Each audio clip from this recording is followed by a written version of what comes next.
ti, mi Dios, cual buen alfarero. Quebrántame, transfórmame, moléame a tu imagen, Señor. Quiero ser más como tú, Señor. Quiero ser más como tú. Ver la vida como tú. Saturarme de tu espíritu y reflejar al mundo tu amor. Quiero ser más como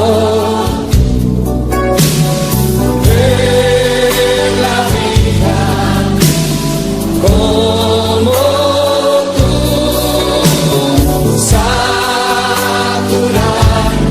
de tu espíritu y reflejar al mundo tu amor. Gloria, en gloria, cuanto más te conozco, Señor, más te conozco, quiero saber más de ti, Dios, cual buen alfarero. Quebrántame, Señor.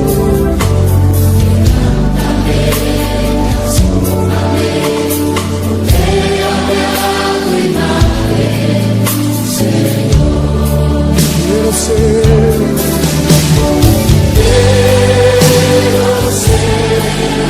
más como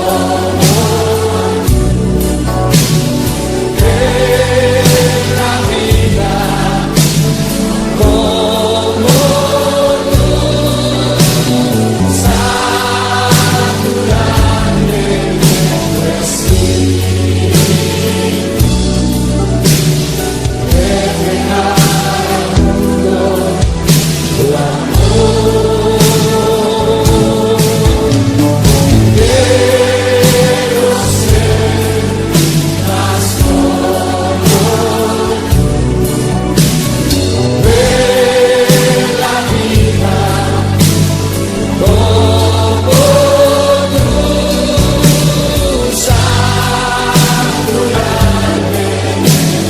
espíritu, reflejar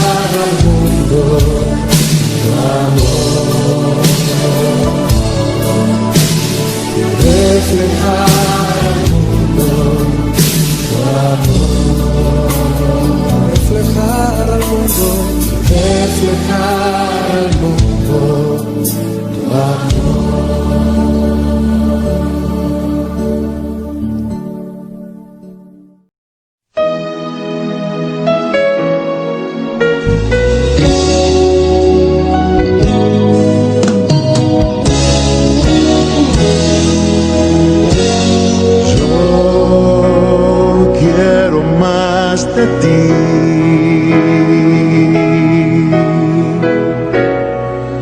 Y habitar en tu presencia, menguar para que crezcas tú y cada día ser más como tú.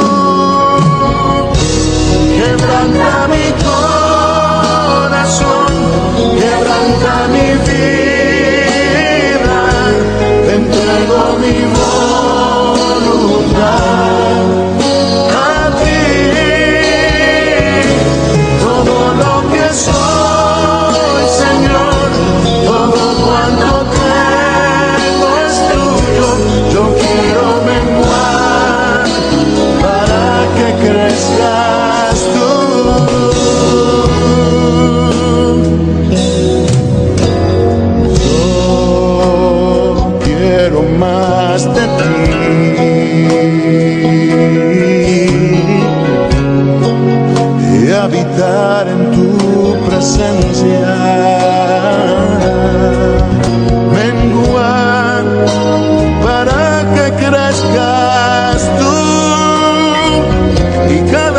seré más como tú. Quebranta mi corazón, quebranta mi vida, te entrego mi voluntad a ti.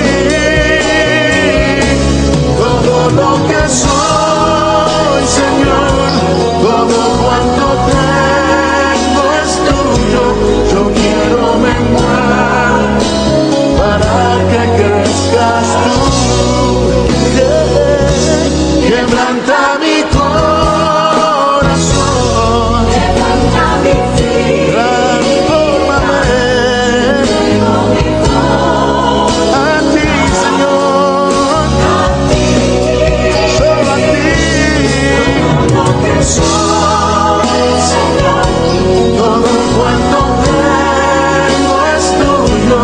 Yo quiero menguar para que crezcas tú. Yo quiero menguar para que crezcas tú.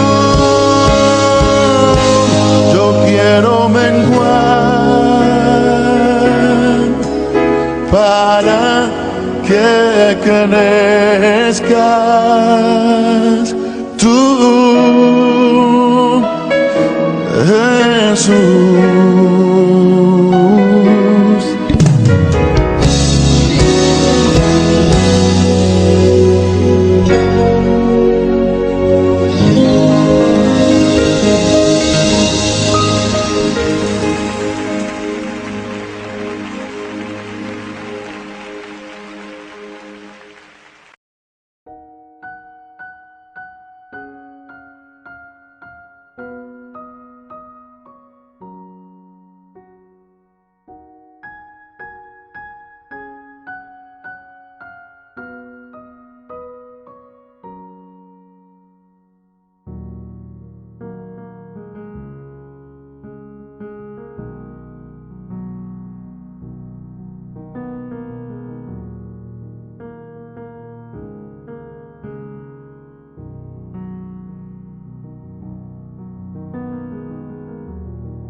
Dios les bendiga, mis hermanos. Les voy a leer un poema.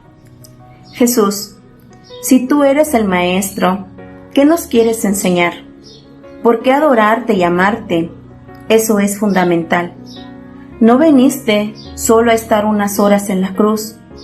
Por 3 años enseñaste cómo hay que andar en la luz, que no hay que mentir, y mentimos. Una piadosa nada más. Que no hay que estafar, y estafamos. O robamos, nos da igual. Cuando prometemos algo y no cumplimos, o con hacer esperar. Si queremos ser hermanos de un tal Señor Jesucristo, no se trata solamente de besar un crucifijo, o persinarse o rezar. Será mejor enterarnos qué cosa es ser discípulo y a Jesús imitar. Amén, hermanos. La palabra de Dios dice en la segunda carta a los Corintios, capítulo 4, versículo 8, nos vemos atribulados en todo, pero no abatidos. Cuando hablamos de la tribulación, vienen muchos cuestionamientos en nuestra vida. De hecho, esa es una de las grandes interrogantes que tenemos como humanos y como cristianos. ¿Por qué el sufrimiento? ¿Por qué la tribulación? Y ciertamente la Biblia nos da respuestas para algunas situaciones, no para todas. Tenemos que entender esto. La Biblia no nos va a dar respuestas para todas las inquietudes que tengamos. Nos va a dar respuestas para las inquietudes que necesitamos. Hay una diferencia muy grande. Realmente la Biblia tiene lo necesario para que nosotros podamos tener una buena relación con Dios y de ello se derive, tener una buena relación en general con todo, poder experimentar la vida abundante, Shalom. Pero habrá cuestionamientos que vengan a nuestra mente, a nuestro corazón, cuando nosotros hablamos de la tribulación. Lo cierto es que los cristianos en el primer siglo, y el apóstol Pablo en este caso específico, no eran ajenos a esta situación. Sabían que había tribulación, sabían que había momentos difíciles, aún sabían acerca de la muerte, de los peligros, pero ellos interpretaban estas realidades de una perspectiva diferente, porque la Biblia nos enseña esto. Los cristianos y los inconversos pasamos por situaciones muy similares. Sí, vivimos las mismas vivencias, los mismos problemas, las mismas dificultades en muchas ocasiones. Pero lo que hace diferencia es cómo nosotros interpretamos y cómo nosotros enfrentamos estas situaciones. De qué manera estas situaciones que vivimos a nuestro alrededor impactan nuestra vida y nos hacen crecer como cristianos. En la porción que leímos hace unos momentos, encontramos tres verdades que yo considero son fundamentales para poder nosotros entender mucho de estas situaciones difíciles que vivimos en nuestras vidas. Dice el versículo 16, por tanto no nos desanimamos, al contrario, aunque por fuera nos vamos desgastando, por dentro nos vamos renovando día tras día. La palabra de Dios nos habla de un desgaste natural y es completamente normal que nuestros cuerpos se vayan desgastando. Es decir, nuestros cuerpos como los tenemos ahora no fueron formados para estar siempre bien, siempre así, para vivir hasta la eternidad. De hecho, por el contrario, dice la palabra de Dios que Él ha establecido que el hombre muera una sola vez y después viene el juicio. Así que estos cuerpos que nosotros tenemos por naturaleza misma, por creación de Dios, ¿sí? Independientemente de que esto haya surgido o no a raíz del huerto del Edén, y de hecho es interesante porque Dios crea a Adán y cuando él come del árbol que se le dice no debe comer, es expulsado para que no coma del árbol de la vida y no muera. Así que da a entender que esta cuestión de el desgaste físico quizás ya estaba presente desde la creación y se necesitaba de una gracia extra el poder comer de este árbol de la vida para no perecer. Pero bueno, no es el tema de este punto, es un tema de debate que sería interesante tratar en algún momento, en otro espacio. Lo cierto es que el desgaste físico, el desgaste natural ahí está. Y eso es lo que tenemos que aceptar. Pero aquí el apóstol Pablo contrasta entre lo que es el desgaste natural y lo que es la renovación espiritual. El primero, como les digo, el desgaste de nuestros cuerpos, que estemos envejeciendo, que en nuestra naturaleza está el crecer, el desarrollarnos, llegar hasta un tope y empezar a decrecer, y este cuerpo empieza a desgastarse y se muere, es algo natural. Pero el apóstol Pablo nos habla de algo que se renueva, algo que va creciendo, que se va fortaleciendo, y eso es algo espiritual. Entonces tenemos estos dos contrastes, hermanos. Tenemos un desgaste que es automático, no depende de nosotros, es decir, nuestros cuerpos se van a desgastar. Por supuesto, creo que es bueno que, como dice el dicho, ¿no? Hay que envejecer con elegancia, en el sentido de que es bueno que cada etapa de nuestra vida la vivamos con salud, la vivamos bien. ¿Y por qué no? Es decir, yo no veo nada de malo que la gente haga un esfuerzo por mantenerse en buen estado físico, un tanto joven, ¿no? Digámoslo de esa manera, sin caer en la exageración. Es decir, cuando una gente empieza a hacer miles y miles de operaciones o a consumir determinados productos, aferrándose a permanecer joven, pues obviamente dice en contra de la naturaleza. No estoy en contra, insisto, de la idea de quererse verse bien, querer verse bien, de de tener salud, eso es bueno, eso es correcto. Pero este desgaste pues, es automático en realidad, es decir, va a suceder aunque nosotros no lo queramos, eso va a suceder. Sin embargo, la renovación espiritual no es automática, la renovación espiritual es un ejercicio consciente y disciplinado. Nosotros tenemos que estar dispuestos a crecer y a renovarnos espiritualmente, ¿verdad? El desgaste físico de nuestros cuerpos se da por el uso también, es decir, pues el medio ambiente y la manera en cómo nosotros vivimos, ¿no? Todo el impacto que tiene en nuestros cuerpos el medio ambiente, nos vamos desgastando con el uso. Y en el caso de la renovación espiritual es interesante porque también se renueva con el uso, es decir, mientras nuestro cuerpo, entre más lo usemos, más nos desgastamos. Por ejemplo, eso es lo que pasa con aquellas personas que tienen trabajos físicos desgastantes. Los deportistas de alto rendimiento, nos damos cuenta cómo después de su periodo, ¿no? de trabajo, de competición y todo lo demás, de pronto las rodillas, de pronto los brazos, de pronto otras partes del cuerpo se ven profundamente desgastadas más de lo normal porque se usaron demasiado. Eso pasa con la gente que tiene trabajos físicamente muy exigentes, un minero, pensemos en un trabajador de la construcción, su cuerpo se desgasta de una manera impresionante. Pero en el caso de la renovación espiritual, hermanos, también tenemos que esta renovación se da no de forma automática, sino que nosotros necesitamos usar, ¿no? Dice la carta a los Hebreos en el capítulo 4, en el capítulo 5, versículo 14, dice de la siguiente manera: en cambio, el alimento sólido es para los adultos, para los que tienen la capacidad de distinguir entre lo bueno y lo malo, pues han ejercitado su facultad de percepción espiritual. El autor de la carta a los Hebreos dice: el alimento sólido, este nutritivo que te fortalece y demás, es para aquel que se ha ejercitado en distinguir, dice, entre lo bueno y lo malo, espiritualmente hablando.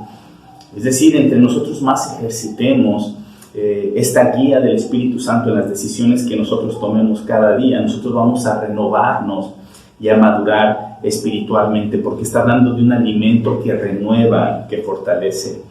Así que la situación del desgaste y por lo mismo de la tribulación, del sufrimiento, de la muerte, hermanos, es algo que nosotros no podemos evitar, a menos que Jesucristo venga, ¿sí? Todos nosotros vamos a morir en algún momento, ¿no? De este tiempo, de esta historia. Pero la cuestión no es esa, la cuestión no es si nuestros cuerpos se van a desgastar o no, eso es un hecho. La cuestión es si nuestra vida espiritual, nuestro ser interior, se va a renovar o no. Porque tristemente a veces pasa que se desgasta el cuerpo espiritual y que y que la naturaleza espiritual nunca crece o también se desgasta, y debería ser al revés. Lo que nos está diciendo el apóstol Pablo es que mientras nuestro cuerpo se va desgastando, nuestra vida espiritual tiene que irse renovando, tiene que ir creciendo. Y la pregunta es esta, ¿no? ¿Qué estamos haciendo nosotros para que nuestra vida espiritual se renueve? ¿En qué estamos nosotros invirtiendo nuestro tiempo, nuestras energías? Nuestros cuerpos se van a desgastar, y alguna vez lo comentaba en medio de la congregación hace tiempo. ¿En qué estamos desgastando nosotros nuestro cuerpo? Nuestro cuerpo de todos modos se va a desgastar, y nosotros por las actividades que hagamos lo vamos a desgastar. Pero la pregunta es: ¿en qué lo estamos desgastando? ¿En cosas espirituales o en cosas mundanas? Es decir, estoy desgastando mi cuerpo por las adicciones, los vicios, los malos hábitos, o estoy desgastando mi cuerpo trabajando para la obra del Señor. Creo que un ejemplo maravilloso es el de George Mueller allá en Inglaterra, ¿sí? En la Inglaterra del siglo XIX. ¿Sí? Este pastor, este misionero que de pronto renuncia al ministerio en la iglesia, de hecho estaba en una capilla que se llama Ebenezer, renuncia para abrir un orfanato, ¿no? Y comienza con 300 niños, orfanato, termina su periodo con 2,000 niños, y eran niños pobres, niños huérfanos, niños de este sector descuidado por la sociedad, donde allí recibían una buena alimentación, una buena educación, una instrucción bíblica, hasta que crecían y entonces se les capacitaba en un oficio y salían para trabajar. Y algo que nos enseñó este George Mueller fue precisamente desgastarse por el reino de Dios. Un hombre de fe, un hombre que supo confiar en la provisión de Dios, que no tenía muchos recursos, pero siempre Dios mostró su misericordia y nunca faltó el alimento necesario para estas casas que él tenía, que él administró. Y es maravillosa la vida. Yo les invito a que busquen en internet, sobre George Mueller, ¿sí? Y sobre su ministerio. Y se cuenta, y es verdad, ¿no? Que él muere de una manera preciosa, porque entra su ama de llaves a su cuarto, como cualquier mañana, y de pronto lo ve hincado al lado de su cama, y él ya se ha muerto. Él muere orando. Él muere ya de edad avanzada, después de haber trabajado en la obra del Señor y haber terminado su misión, y muere orando al Señor. ¿En qué desgastamos nuestro cuerpo, nuestro tiempo, nuestras energías, nuestra vida? En cosas que no valen la pena o en las cosas espirituales. El apóstol San Pablo dice, no nos desanimamos, aunque nos vamos desgastando, aunque sabemos, dice el apóstol Pablo, que hemos de morir, nuestra vida espiritual se está fortaleciendo. Y el versículo 17 dice, pues los sufrimientos ligeros y efímeros que por ahora padecemos producen una gloria eterna que vale muchísimo más que todo sufrimiento. Es interesante la perspectiva que las iglesias cristianas o los cristianos del siglo I tenían del sufrimiento. Nosotros pensamos ahora, cristianos del siglo XXI, ¿no? Que el sufrimiento es algo muy ajeno a nosotros o que no debe estar con nosotros. Y miren, es interesante que para los cristianos del siglo I era algo muy cotidiano vivir el sufrimiento, ¿sí? Era algo que vivían constantemente y no hacían depender su fe de su comodidad. Y tristemente el cristianismo de hoy parece que va hacia ese camino. Es decir, si tú me das una vida cómoda, yo voy a confiar en ti, pero si me das una vida incómoda con sufrimiento, yo no voy a confiar en ti. Qué pobre cristianismo cuando pensamos de esa manera. No tiene nada, absolutamente nada que ver con el cristianismo del siglo I. Ahora sí quiero aclarar eso. Dice el versículo 8 en adelante, dice, nos vemos atribulados en todo, pero no abatidos, perplejos, pero no desesperados, perseguidos, pero no abandonados, derribados, pero no destruidos. Donde quiera que vamos, siempre llevamos en nuestro cuerpo la muerte de Jesús, para que también su vida se manifieste en nuestro cuerpo. Es impactante lo que está diciendo aquí el apóstol Pablo. Sí, prácticamente dice, nosotros también estamos sufriendo, como Cristo sufrió, nosotros también estamos sufriendo. ¿Por qué no habríamos de sufrir en medio de este mundo? Es algo perfectamente espiritual y algo lógico en el pensamiento del apóstol Pablo. Pues a nosotros los que vivimos siempre se nos entrega a muerte por causa de Jesús, para que también su vida se manifieste en nuestro cuerpo mortal. Ahora sí quiero aclarar algo. Aunque el sufrimiento es motivo de gozo, y esto es maravilloso, ¿no? En el Nuevo Testamento, sufrir a causa del ministerio, a causa de Cristo, debe ser motivo de gozo y no motivo de desánimo. Lo importante es que es el sufrimiento a causa de Cristo y a causa del ministerio. ¿Sí? Creo que hay un error bien grande que sucede. A veces cuando sacralizamos el sufrimiento a causa del mundo, podemos llamarle el sufrimiento mundano. ¿Sí? Sacralizamos el sufrimiento mundano y evadimos el sufrimiento ministerial, y ese es un gran error, ¿no? A veces tendemos a sacralizar, es decir, pues estoy sufriendo y quizás el sufrimiento es a causa del pecado personal o a causa del pecado estructural. Como quiera que sea, tenemos que levantarnos. Si es a causa de nuestra responsabilidad, tenemos que dejar ese pecado, renovarnos y tratar de llevar una vida mejor. ¿Sí? Que el sufrimiento que nosotros mismos nos hemos buscado no lastime demasiado nuestro corazón. ¿Sí? Si estoy haciendo las cosas mal, evidentemente voy a sufrir en mi vida, y se trata de dejar y no sacralizar ese sufrimiento y decir, bueno, es que así lo quiso Dios. No, así no lo quiso Dios, así lo hemos buscado nosotros. Y si el pecado es estructural, y este pecado estructural, social, está dañando nuestra vida, como cristianos tenemos la responsabilidad profética de levantar la voz y decir, no, esto que está sucediendo en nuestra sociedad es incorrecto y no está bien, porque está haciendo sufrir a las personas. Así que no podemos sacralizar el sufrimiento y expresiones muy populares, ¿no? Como es que así lo quiso Dios. En el ámbito católico, ¿verdad? Es la cruz que me tocó cargar, cosas por el estilo. Hay que tener cuidado con sacralizar el sufrimiento mundano o el sufrimiento pecaminoso. Y por otro lado hay que tener mucho cuidado con evadir el sufrimiento ministerial, ¿no? Es decir, a la primera de sufrimiento, a la primera de fracaso, a la primera de ciertos roces, cierto conflicto, de desacuerdos, a la primera de que las cosas no salen como nosotros queremos, ya nos estamos desanimando y cuestionamos a Dios y demás, cuando es algo que no pasa aquí. El apóstol Pablo dice, estoy sufriendo a causa del ministerio, pero está bien, ¿sí? No debemos evadir el sufrimiento ministerial. ¿Sí? Es importante, mis hermanos, y más en esta situación que, insisto, nos agarró mal parados a todos. Necesitamos nosotros estar dispuestos, ¿sí?, a continuar sirviendo al Señor independientemente de la incomodidad, las dificultades o aún el mismo dolor que podamos estar nosotros experimentando, porque se trata de eso, hermanos, de no sacralizar el sufrimiento mundano y no evadir el sufrimiento ministerial. Al contrario, hay que sacralizar el sufrimiento ministerial. Señor, si estoy sufriendo a causa del ministerio, dice el apóstol Pedro, qué bueno que ustedes estén sufriendo a causa de Cristo, eso es bueno. ¿Sí? Sí, Señor, está bien, vamos adelante, ¿sí? Porque sabemos que eso va a suceder y si tú, Jesucristo, ¿sí?, tú que eres mi Señor, sufriste no solo en la cruz, sino durante todo el ministerio, rechazos, burlas, desprecios, conflictos, ¿por qué nosotros no habremos de sufrir eso en medio del ministerio? No, hermanos, debemos aprender eso. Debemos aprender que sí va a haber situaciones difíciles, pero el Señor está con nosotros, y gozarnos aún en medio de las dificultades. Así que no nos fijamos en lo visible, sino en lo invisible, ya que lo que se ve es pasajero, mientras que lo que no se ve es eterno. El apóstol Pablo nos dice, en medio de situaciones difíciles a causa de vivir una vida cristiana fiel, de ejercer un ministerio, de servir, de trabajar para el Señor, nosotros tenemos que estar fijándonos en lo invisible. Parece una contradicción, ¿no? Ver lo invisible puede sonar contradictorio, pero es a propósito que lo escribe el apóstol Pablo. Tenemos que ver más allá de las circunstancias y ver a Dios en toda realidad. Sí, aunque no lo podamos ver físicamente, saber que Dios está allí, cumplir creer en que Él está cumpliendo con sus promesas, con su presencia, ¿sí? Caminar por fe, aprender a ver lo que no se ve con los ojos y que es verdaderamente esencial, ¿no? Ya el Principito nos habla un poco acerca de eso, lo verdaderamente esencial, lo verdaderamente importante es invisible para los ojos.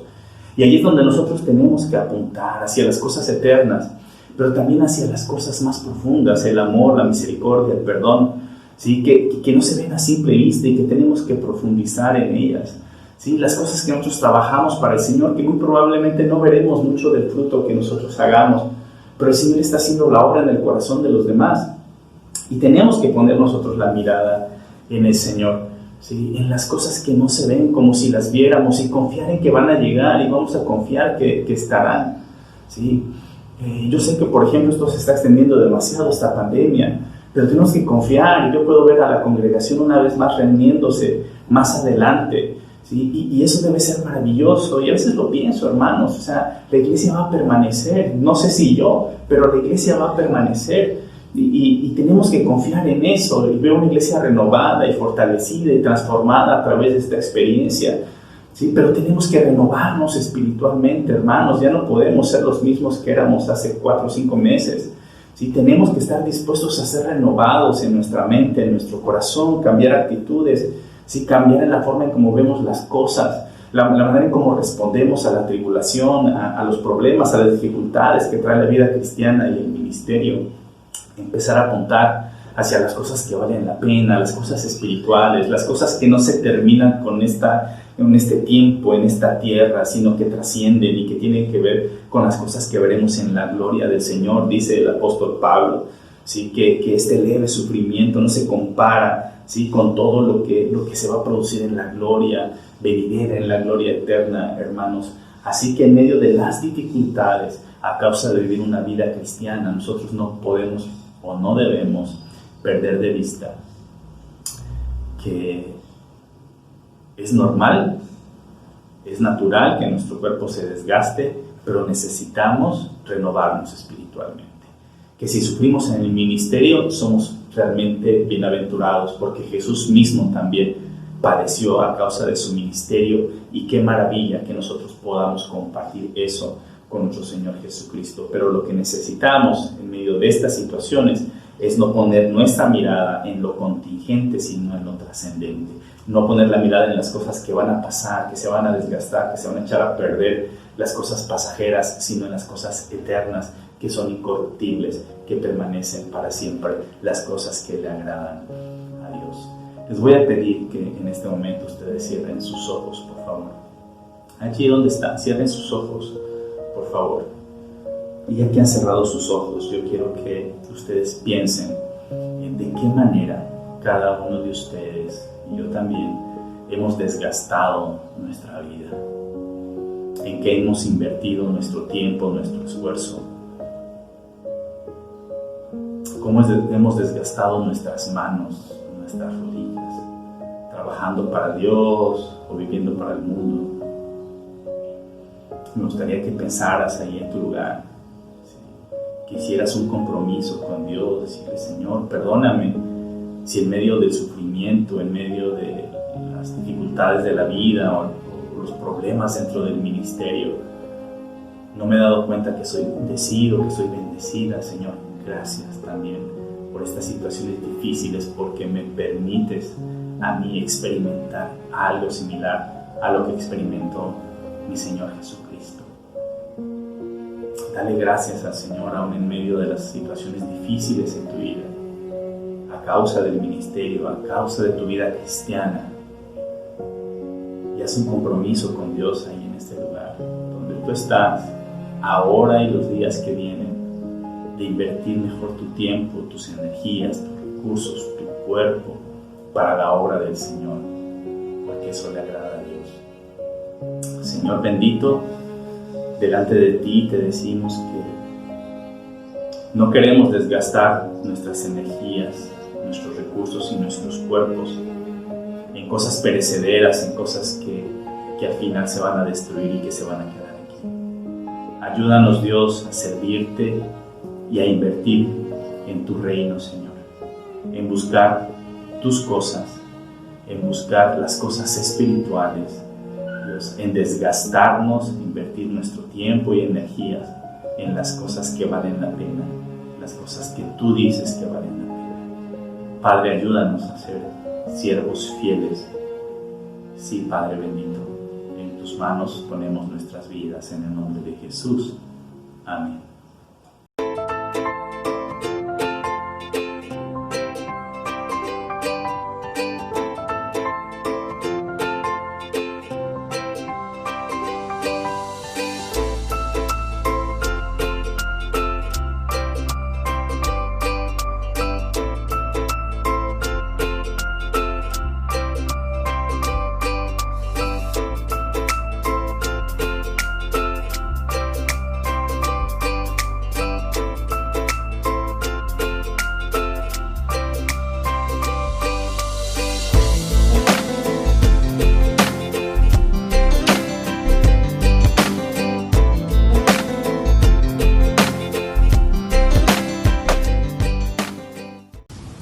Bendecido día en el Señor, hermanos.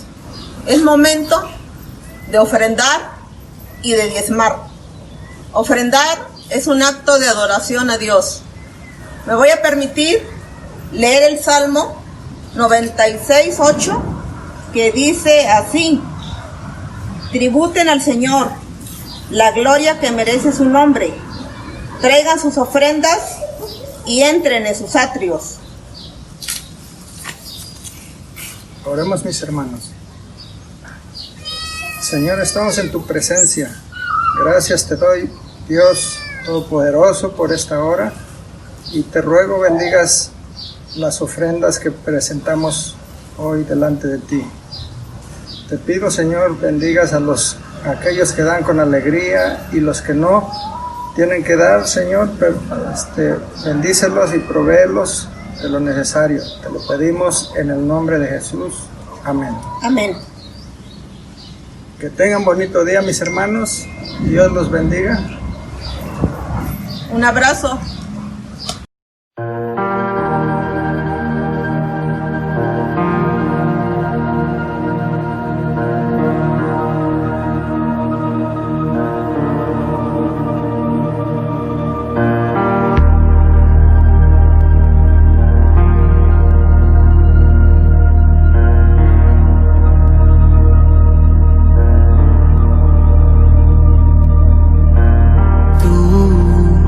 Rey Santo.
lugar, abriste la puerta y puedo entrar.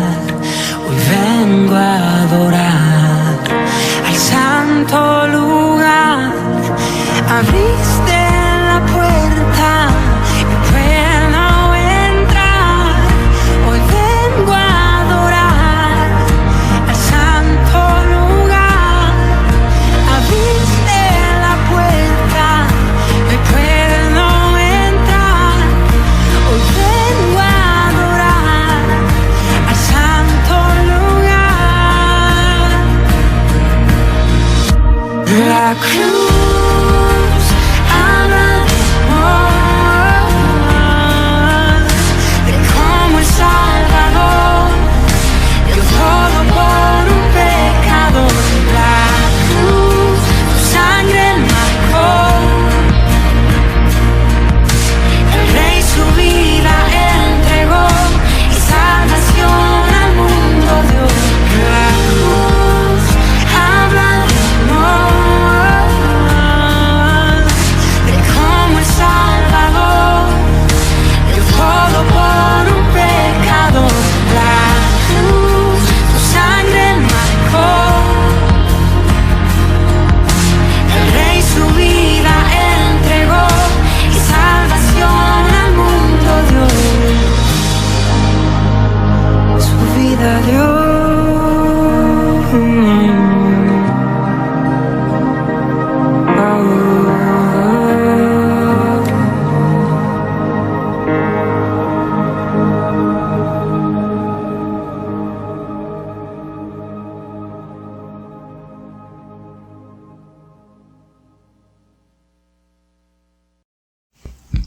Buenas tardes, hermanos. Vamos a hacer nuestra oración de despedida.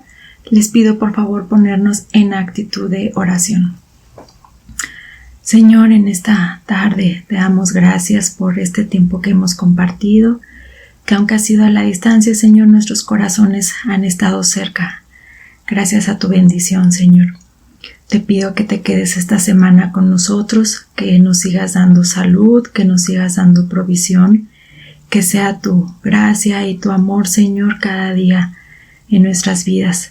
Te pido que renueves nuestras fuerzas y que nos hagas buscarte en todo momento, en todo lugar y todos los días, mi Señor, para tener una comunión contigo. Te lo pedimos todo esto en el precioso nombre de nuestro Señor Jesucristo. Amén. Bendiciones, hermanos.